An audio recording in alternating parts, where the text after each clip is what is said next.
Thank you so much for being with us here for our September All-America City Promising Practices webinar, Youth and Participatory Budgeting. My name is Rebecca Trout, and I am the Program Director of the All-America City Awards here at the National Civic League. For those of you less familiar with the National Civic League, we are a 125-year-old nonprofit, and we aim to advance civic engagement to create more equitable and thriving communities. The All-America City Award is our flagship program beginning in 1949 to really recognize outstanding examples of civic engagement in local governments. So while we use that award to really lift up and celebrate local accomplishments, we use these webinars to share best practices as well as tools, projects, and programs that might be helpful in anyone's engagement work. So before we begin, I just want to give you a little bit more information about the All-America City Award. So the 10 communities here that you see on your screen were most recently recognized as our 2021 winners. They were recognized for outstanding achievements in the fields of equity and resilience. They were able to demonstrate impact, innovation, equity and inclusiveness, civic engagement, and cross-sector collaboration in their work to enhance equity and resilience. So congratulations to them. And in 2022, we will actually be partnering with the Campaign for Grade Level Reading, and our theme will be housing as a platform for equitable recovery. So please keep a lookout for that more information on that and the application that will be released in October. But today we are thrilled to be focusing on youth and participatory budgeting. Joining us here today, we have Barrick Abramson, who is a Senior Policy Director at the Keystone Policy Center, Ahmed Lalemo, who is a part-time student at Simon Fraser University, as well as a part-time fulfillment specialist at Ethelo.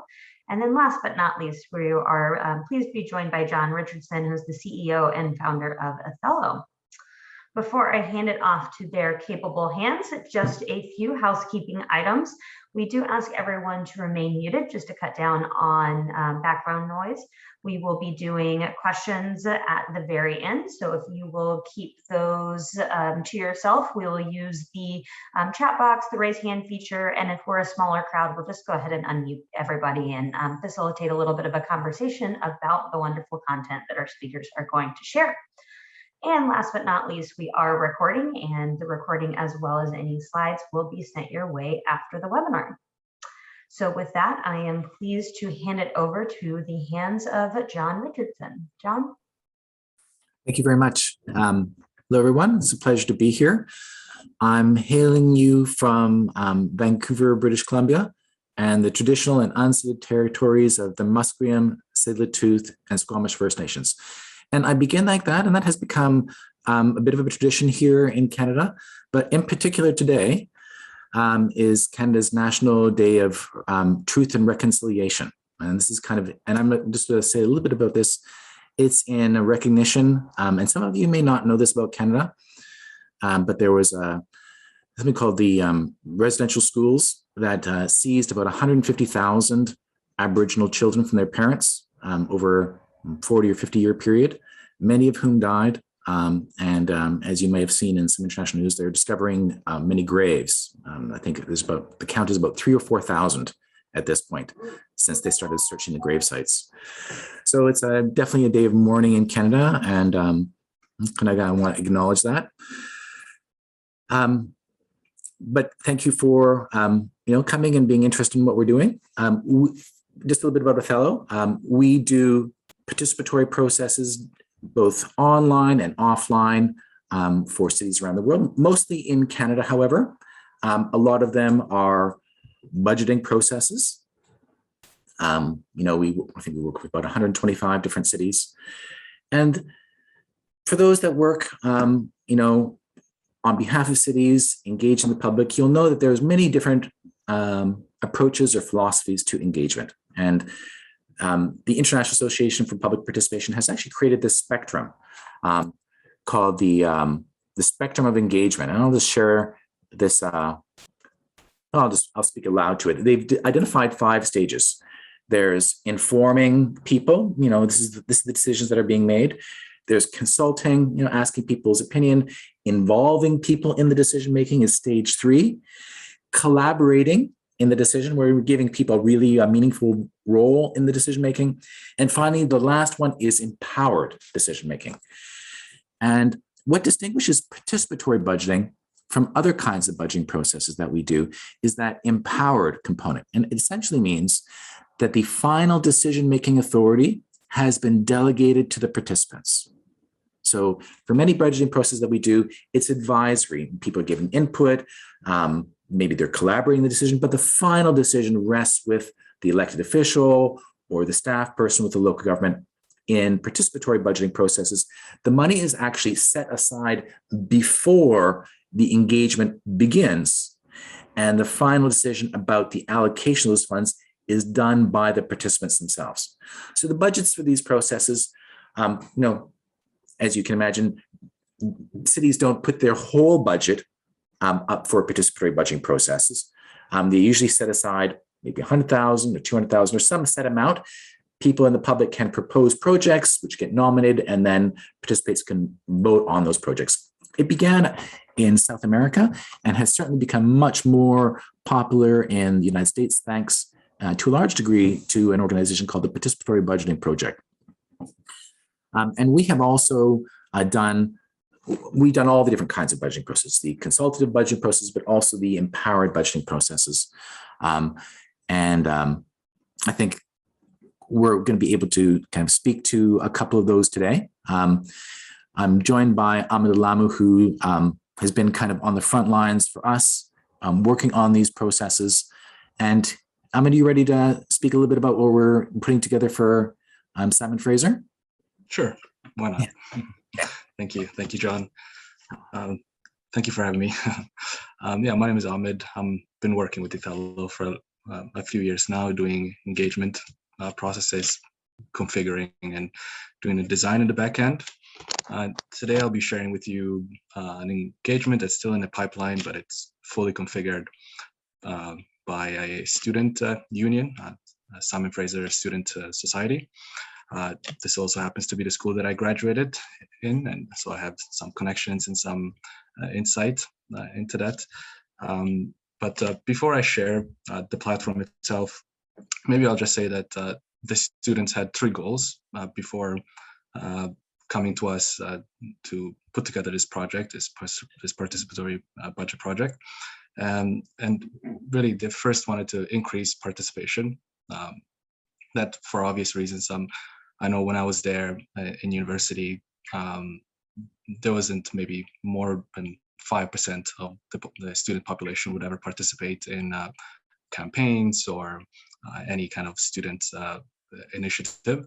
So they wanted to increase participation, and they thought that by putting together a participatory budget and getting students to actually allocate funds towards particular initiatives and programs would get them more excited, putting them in a decision-making position that would get them, out of their classes or their beds to be able to engage more in student initiatives.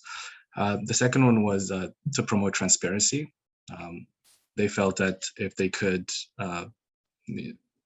allow students to allocate these funds towards specific programs and get them to make that decision, this would highlight their budgeting process essentially and make it more transparent, and so it wouldn't seem so distant for students what really goes on in the back, behind the veil in terms of budgeting. And so that was their second goal. And the third one was to make it easier for marginalized and underrepresented groups to be able to participate in decision-making processes. And they felt like participatory budgeting would really help them with that. So having said that, I'll just share my screen and take you through the engagement itself. So this is the welcome page for the engagement. For those of you who are not familiar with Ethelo's engagement, which is probably all of you, you see in the center part of the screen is the content, the major content. On the left-hand side, you see the navigation tool here. You can jump from page to page. And normally on the right-hand side, we sometimes have more content or some feedback on participants' votes. So as you can see here, there's a bit of text explaining what the project is about. And the important thing here is that the different categories of programs that they would be allocating funds to, and the amount of funds that they have available, which here is $10,000. So on the right-hand side, you see the different categories that they chose to allocate funds to: student engagement, student well-being, and organizational development. In this particular project, the students actually went through a round of ideation, what you call ideation, to find out which programs they would actually be that would be put to vote to begin with. So even before this phase, before putting together this participatory budget platform, they had already engaged the student body and asked them, which programs and which initiatives should even be put to vote to begin with. So I'll just go to the next page. Here, normally we have a sign up box where, in this case, students would be putting their student number and their names. So I'll go to the next page here. Here's again a little bit of text on how to participate on the platform, reminding students that it's $10,000 limit for the budget to be allocating, and a bit more text explaining how the platform works. And then in the next page, we see the first category of initiatives or programs, and it's student engagement. And I believe there's only one initiative here, which is called Cool Lights. And I believe this is just lights for events, concerts, different events, hosting events. And I believe they're LED lights. And you see here that the cost is $1,500. And if you vote here, you will see the implication of that vote on the right-hand side. Here you see Cool Lights shows the moderately support. If I were to change it to totally support, that should also be reflected here. Here again, you're reminded that the budget available is $10,000. I've already gone through and voted on some of these, so you'll see that it sums up every time you vote for a particular initiative or program, it adds that amount up. And here, the total amount that I've added up is to $9,000. And here, finally, the bar here, the balance bar, basically shows you when you're getting closer to that limit. And in this particular project, we've set in a constraint in the back end such that students will not be able to go over 10,000. This way, they really have to make trade-offs, and essentially they can't just choose all the programs because they can't go over 10,000. And this gets them really thinking about their preferences and the trade-offs that they have to make. Then the next section here, next category of programs is student well-being. You have a food security initiative, some text about that. The cost for that's $2,000. And another program here, we have the mental health first aid training. And then finally, the last category of programs is organizational development. You have a program here on racial justice training, cost, and you can vote. And I should say that you're also able to comment for each of one of these options. So I could comment here, I can say, I think this is great, and post. You can post privately, that is only admin and yourselves would be able to see that comment, or you could post it publicly. And you would be able to see other people's posts as well, and like and reply if you like as well. So it has this kind of interactive feature for each of the one of the options as well, which would hopefully get participants more engaged as well. And then you have this last program, improvements to SFSS website. Again, a little bit of a description and the cost. And then the next section here is just some demographics. this would be helpful if the client wants to maybe analyze the data a bit more and see who is providing that input. And then finally, you have a submit page. Here you can view your the summary of your budget so far and see if you like what you picked so far, and if you don't, you can go back, here with the navigation bar and make some changes. And if you're happy with it, you click submit, and it'll take you to the results page. This is the collective results page. Here's a little bit of text explaining what that means, what it is, what consensus means, and this is where you would see the results, the collective results. And of course, this part really promotes the transparency goal that the student union wanted to achieve. Essentially, students would be able to see what the final decision is as the input is coming in, they would be able to see the consequences of their input right here. I think that's it. And the last page would just be the demographic results. Again, promoting transparency to be able to see who's really participating. I think I'll stop sharing now.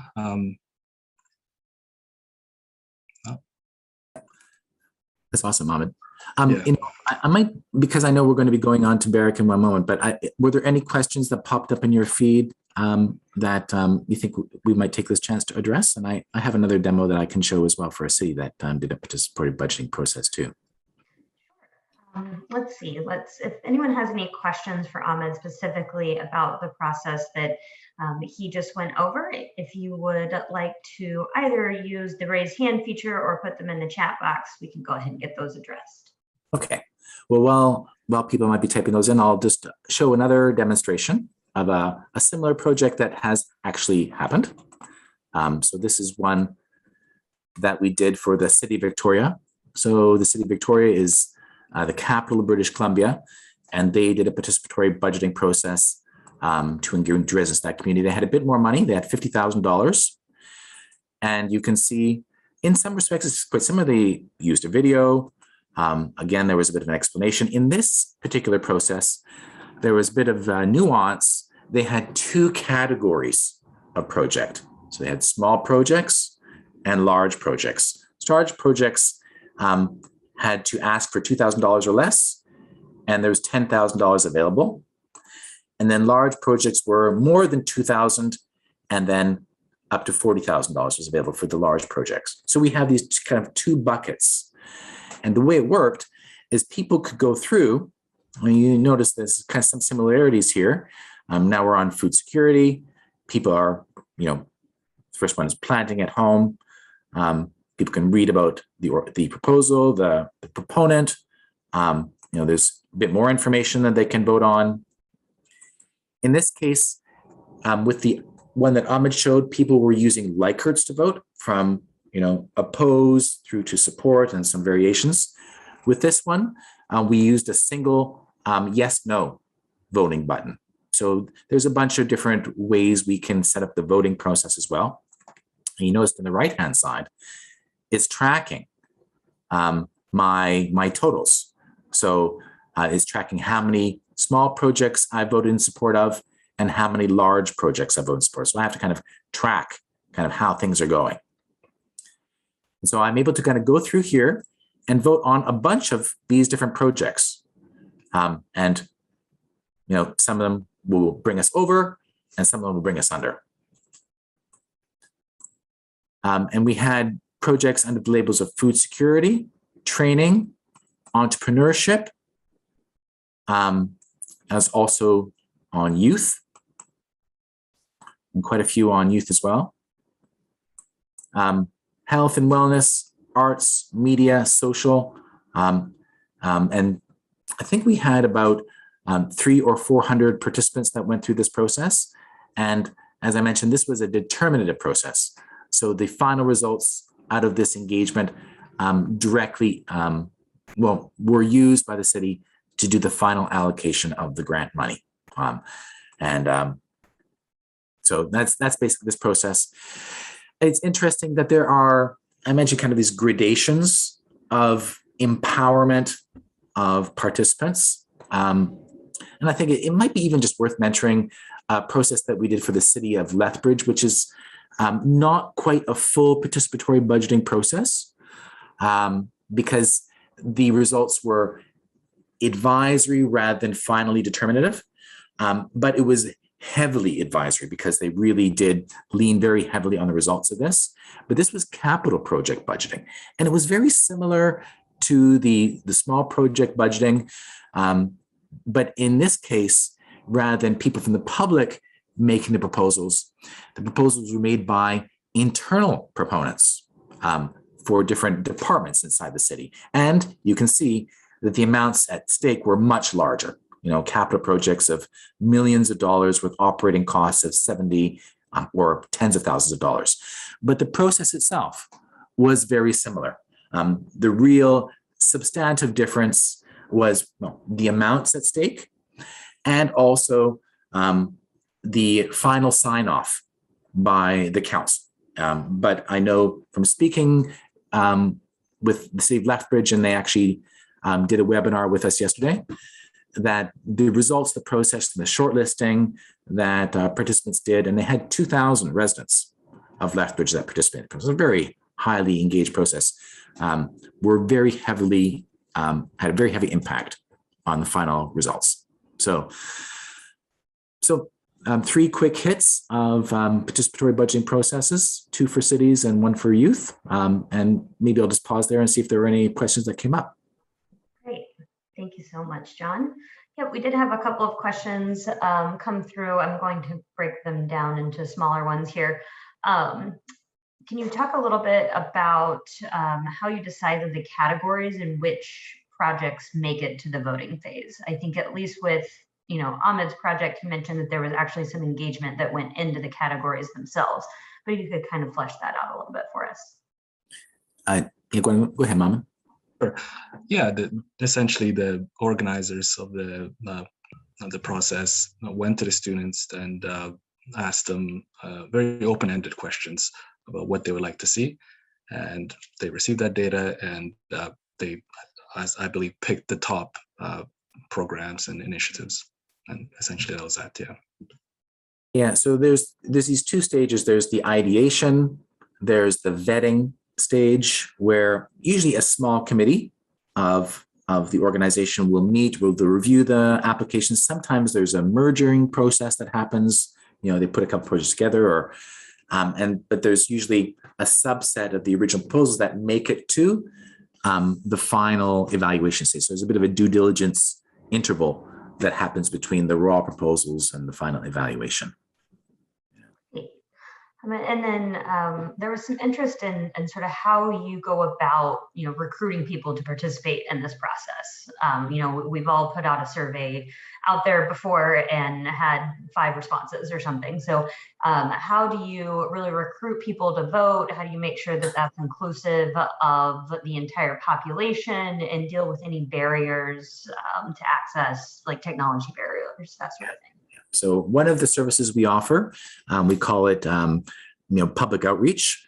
So we have a team at Ethelo that does multi-channel marketing campaigns. So we do digital advertising campaigns on Facebook, Instagram, other social media platforms, often with targeted ads. So we will tailor ads to different demographics. And as we go through the process, which may be 2 or 3 weeks, we will change the rate of investment in ads as we monitor the demographic profile of the participants. So if there's an underrepresented group, then we'll put more advertising dollars towards bringing out participants from that group. But it's not just digital media, although that's a big one. We also do sometimes mail drops, phone calling. We've done bulletin boards, postering campaigns. We'll often work with community organizations that have lists that can bring out, organizations that are interested in the process. And the last piece is we work with the city themselves. and the city always has lists and they have their own social media. So we'll work with them to present, marketing assets. And then we monitor the participation throughout, and really trying to get a sample that is aligned as closely as possible to census data. And our hit rate is about 8 to 9% deviation from census profile data. So, and our average, when we do the participant recruitment, we usually get about 1,000 people to participate, depending on the issue. Great, thank you. And then another question was what platform was used to set up the website pages? And I believe that was, Ethelo's platform, if I'm not mistaken. So for those that don't know about Ethelo, we provide this digital decision-making platform. If I just may do a little bit of a brag, we were named the world's #1 digital democracy platform 2 years running by a think tank in the UK called the Sloan Institute. So we have a custom platform, and whenever we do a process for a client, we use one of our templates and customize the workflow for their particular decision. And we do, a very broad variety of different kinds of decision-making processes. Great, thank you. Appreciate that overview. And I'm going to ask if you all do have time just to stay on in case there are any additional questions for you at the end. But now I'm happy to switch things over and hand it off to Barrick Abramson, who's going to talk a little bit about the Keystone Policy Center's recent work on this topic. Barrick? Well, thank you very much. And that's a tough presentation to follow. Some impressive technology, but more importantly, I think some really important engagement and participation that you all bring. So it's great to learn about that. My name is Barrick Abramson. I'm the Senior Policy Director at the Keystone Policy Center. And I'll give you just a brief overview on us, and then I want to spend a little bit of time talking about a recent project we did, engaging students in some financial spending. And then I frankly would love to hear from all of you so we can get the chance to learn from you. Keystone Policy Center was founded in 1975 by a gentleman named Bob Craig. And Bob was the first executive director of the Aspen Institute. And Bob looked at this whole mess of politics and policy and said there had to be a better way than everybody hiring expensive lawyers and lobbyists to try to solve problems. So the Keystone Policy Center was founded to bring people together, together at one table who usually disagree. Companies like Monsanto, who develops a lot of chemicals, and the Environmental Defense Fund, or energy companies and other national wildlife advocates. See if we couldn't get people sitting down at a table and find some common ground and really move things forward in a way that helps everybody. I've been working in education policy for about the last 15 years after starting my career first in Silicon Valley and then working in politics. I have the privilege of leading our work in education and the workforce. So 90% of my time is working with state and local leaders across the country about how we improve our public education system. Everything from how do we make sure kids have the best teachers, how do we make sure that we're responding to the way different kids learn differently. In our most recent project this summer, you may have heard that the federal government was throwing a whole lot of money at states. In fact, close to $2 trillion. Of that amount, there was a big chunk, in fact, $122 billion that was part of a fund called the Elementary and Secondary School Emergency Relief Fund, or for short, we just call it ESSER. But ESSER was that $122 billion that the federal government decided to take and invest to support schools after everything that the pandemic had meant to schools over the last year and a half. Those monies were given out to states based on the number of students, and I was working with the Colorado Department of Education. And Colorado's share of that $122 billion was about $1.7 billion. That $1.7 billion, 90% of it went direct to districts, or about $1.6 billion of it. The remaining 10% was set aside for use by the State Department of Education. Each district and then the state had to decide how they were going to use those funds. And in fact, to get those funds, they had to tell the federal government, here is how we plan to use our share of these ESSER funds. When it came time for the Colorado Department of Education to decide how they were going to spend what was over $130 million to support schools and ultimately to support students, they wanted to hear from the people most impacted by it. So they reached out to my team and asked if we could go gather them some input.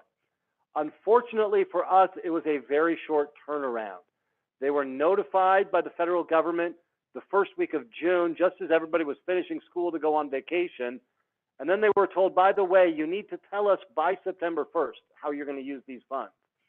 We had to do a little bit of a rush project over the summer to ask teachers, to ask principals, to me, most importantly, to ask students, how should these funds be used? There were some strings around it and some guardrails. They couldn't just use it to build new buildings or buy fancy things.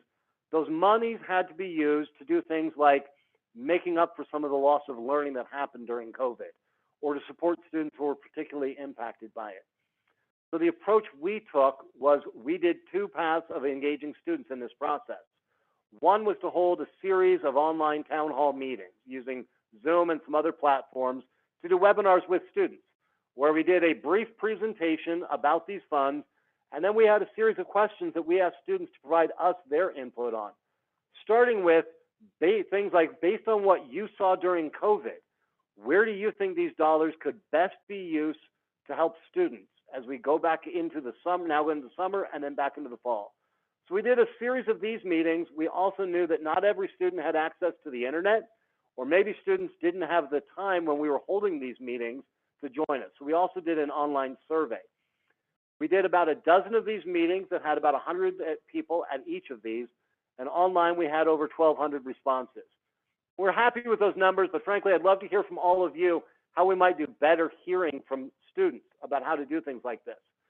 But all of that information we gathered, and students had some remarkable ideas.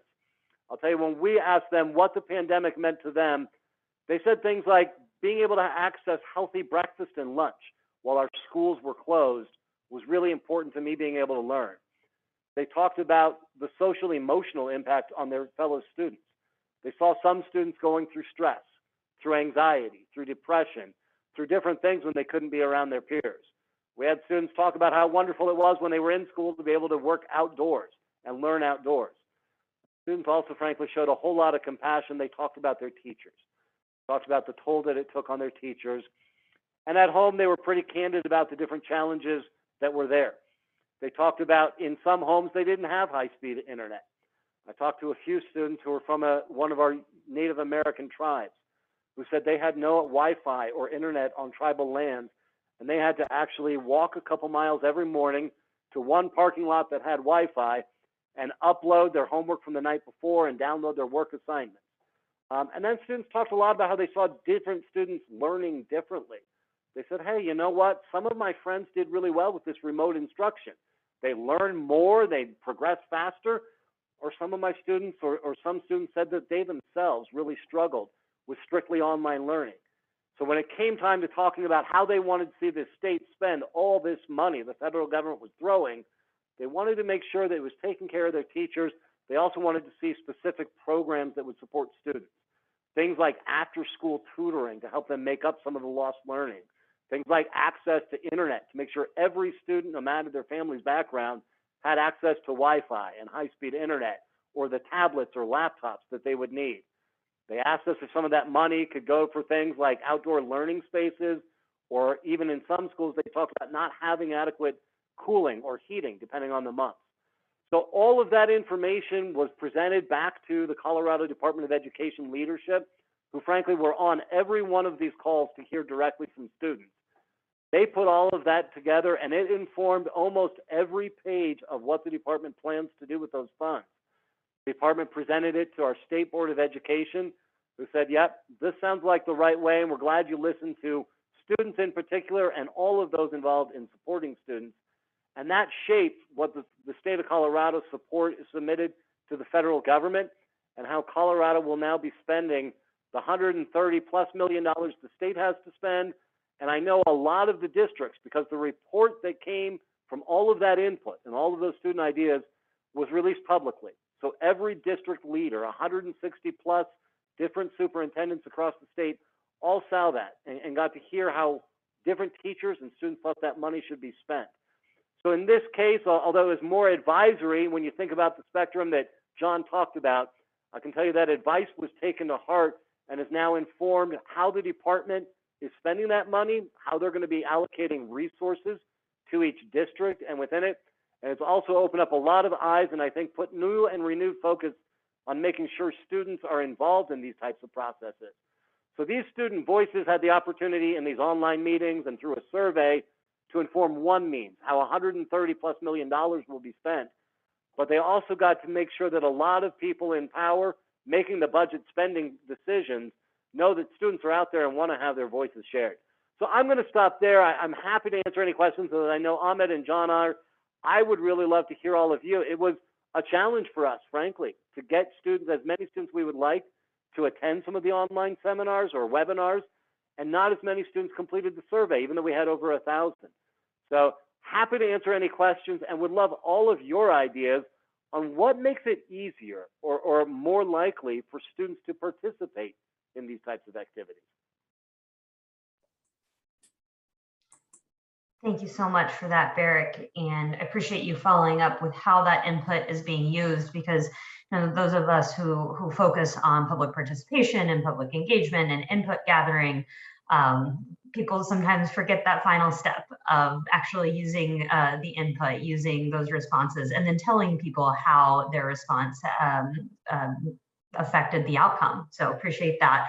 And also appreciate the question that you prompted the group with. Since we are a little bit of a smaller group, I've given everybody permission to unmute themselves. And I would really be interested in hearing really anyone's sort of best practices, what you've learned when you're specifically trying to engage youth and how that differs from engaging adults, what platforms you've had success with, what messaging you've had success with, or really anything you want to share with the group. So feel free to chime in either by unmuting yourselves or putting any thoughts in the chat.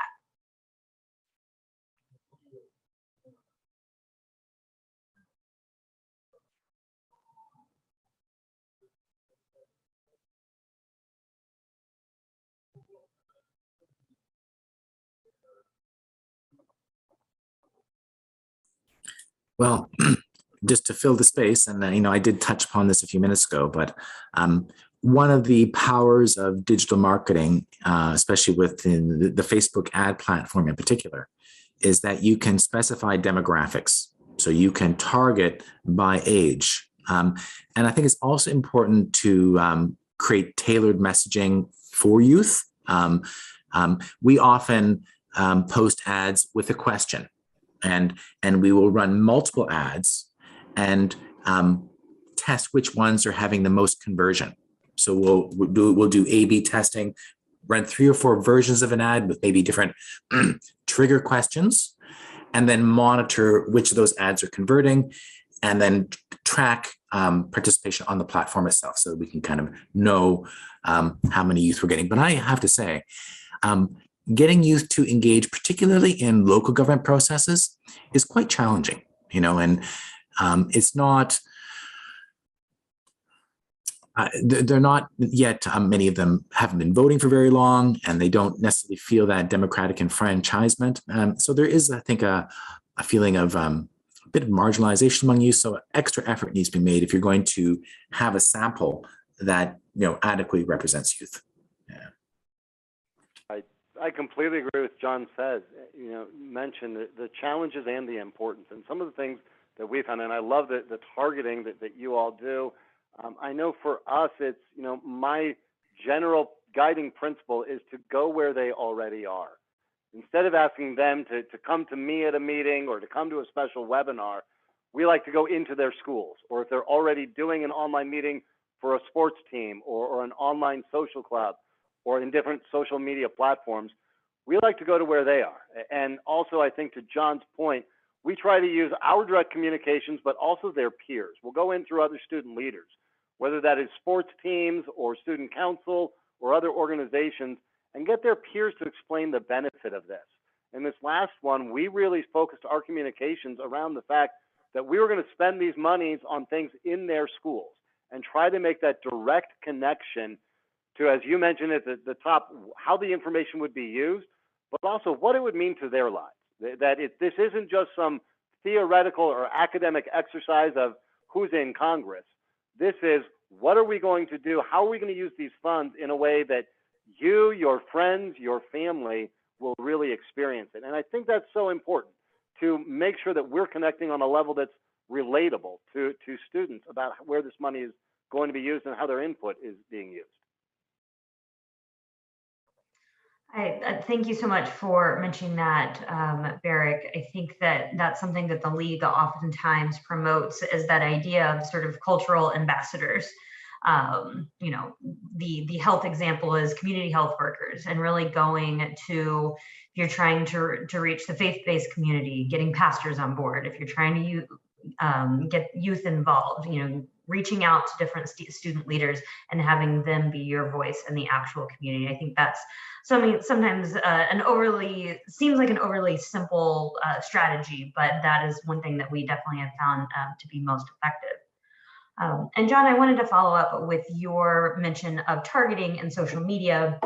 I wanted to know if you had any data or information on which social media platforms youth typically engage with more, because one of the things that I've had to come to terms with lately, I'm graduating from youth status, I think, because I still use Facebook primarily, and I do not think that's what they use anymore. So I wondered if you had any insight on that.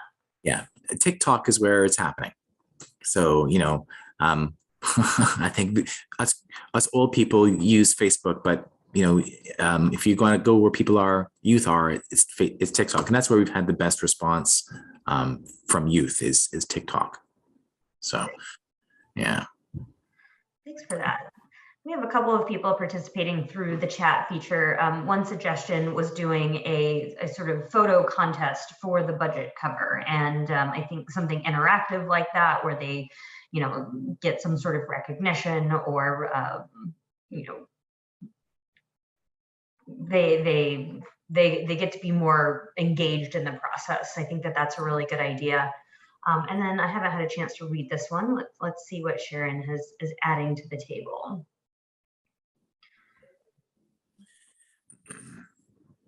Sometimes we use incentives, not always, but an incentive is tricky with incentives because you may not be tracking everyone's information. What we often will do is have a prize rather than pay every participant. There'll be maybe an opportunity for a draw, and people, by completing and by providing their name, get entered into the draw. You know, I think the jury's out actually on how much impact that really has. But we certainly have seen if the prize is somehow thematically aligned with the engagement itself, it has more grip. You know, an iPad, yeah, that might work, but something that's really kind of connected to the engagement itself is probably going to have a more resonance for people. Yeah, absolutely. And Sharon was adding that really just emphasizing the need to kind of stress to youth and to students that they don't really have to wait until they're old enough to vote to have a voice in some of these processes. And I think that's really important to emphasize. I'm kind of curious, and I don't know if you have any other questions, but if there's any folks online that are looking at doing a participatory budgeting process in the near future. And, you know, if anyone is kind of getting in more advanced into the planning process, or I see someone is yeah, Nicole. That would be me. So I'm here in rural Vermont, and I'm actually working with one of the organizations local to us. Every year we do a youth council. They grant us money, and the youth within our region figure out how to spend it. And I'm still very new at this, but engagement has been incredibly hard for us, and getting the kids to have a better understanding of the process and sharing it with their peers. So, but that's where that's something we're starting in the end of October. And what age cohort is the group? Middle school and high school. Okay.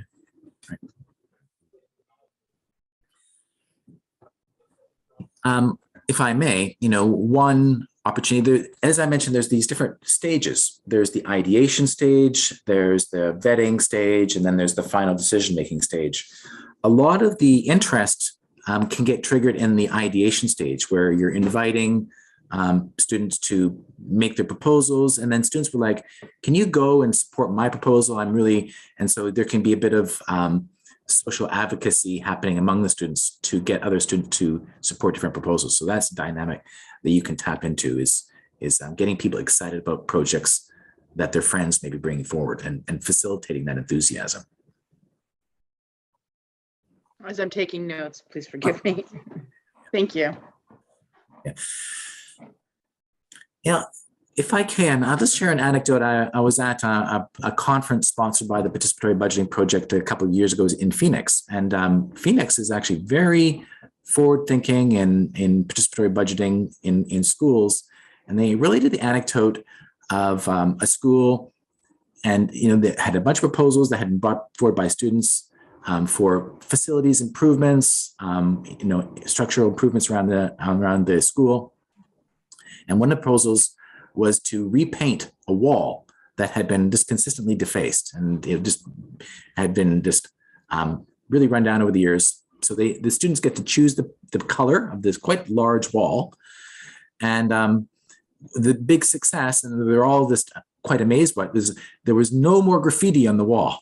Everyone just liked that wall because the students got to choose, and creating that investment, even if it's for facilities improvements, can really, extend the lifespan of the improvement, because it's the student's choice, and they really did a similar anecdote around a kind of a water fountain.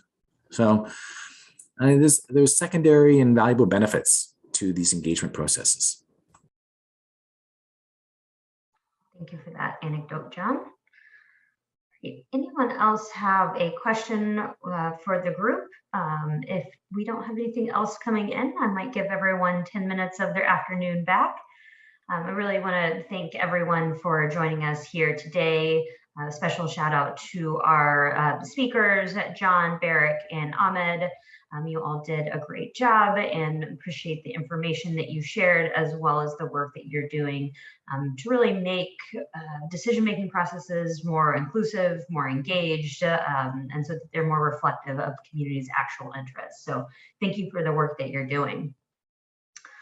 I just want to lift up a couple of upcoming webinars that we have coming up here at the League. Next month, we're going to be focusing on a belonging index, so join us for that. And then our last two webinars of the month are going to focus on how you can become an All-America City, if you're interested in that. And then we'll kind of switch to the aging space, and we're actually going to talk about the importance of engaging older adults in decision-making processes. So thank you so much again for being here, and I hope you all enjoy the rest of your afternoons.